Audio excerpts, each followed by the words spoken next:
আপনাদের সকলকে অনুরোধ করব যে ধানের শীষে যেমন সিলটা দিবেন 12 তারিখে, একই সাথে আপনাকে যে দ্বিতীয় ব্যালট পেপারটি দিবে হ্যাঁ এবং না, সেখানে হায়ের পক্ষে দয়া করে আপনারা রায় দিবেন। মনে থাকবে তো?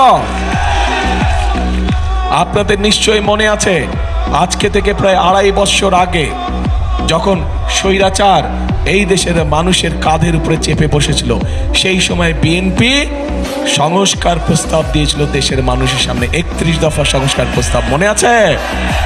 31 দফা সংস্কার প্রস্তাব মনে আছে আপনাদের? জানেন তো? আচ্ছা, পরবর্তীতে আমরা কি দেখলাম যে বর্তমান সরকার যখন আসলো, অন্তর্বর্তীকালীন সরকার আসলো, অন্তর্বর্তীকালীন সরকার এসে তারা একটি সংস্কার কমিশন করলো এবং বাংলাদেশের প্রায় কম বেশি রাজনৈতিক দলগুলোকে সেখানে আহ্বান করলো।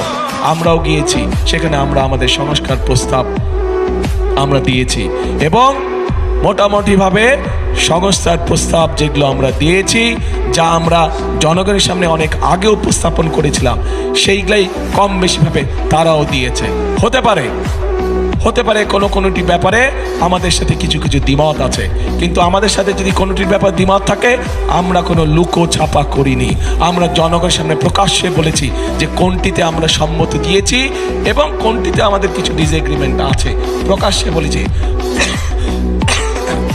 এখানে কোনো লুকো ছাপার কোনো বিষয় নাই।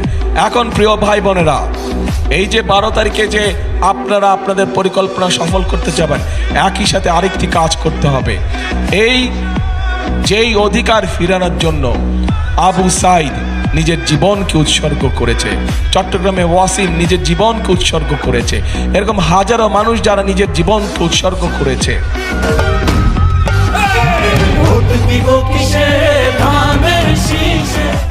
তাদের মানুষের ভোটের অধিকার, কথা বলার অধিকার, অর্থনৈতিক অধিকার প্রতিষ্ঠার মাধ্যমে যেমন তাদের এই জীবন উৎসর্গকে আমরা মূল্যায়ন করতে পারবো, একইভাবে তাদের জীবন উৎসর্গকে মূল্যায়ন করতে হলে আমরা যে জুলাই সনদে স্বাক্ষর করেছি, সেই জুলাই সনদকেও আমাদের সম্মান করতে হবে।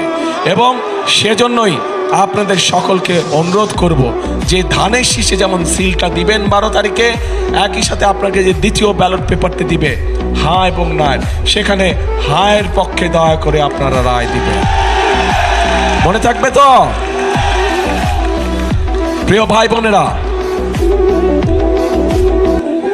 5 তারিখে, অগাস্টের 5 তারিখে পরিবর্তন হয়েছে দেশের মানুষ পরিবর্তন চায়। কি পরিবর্তন?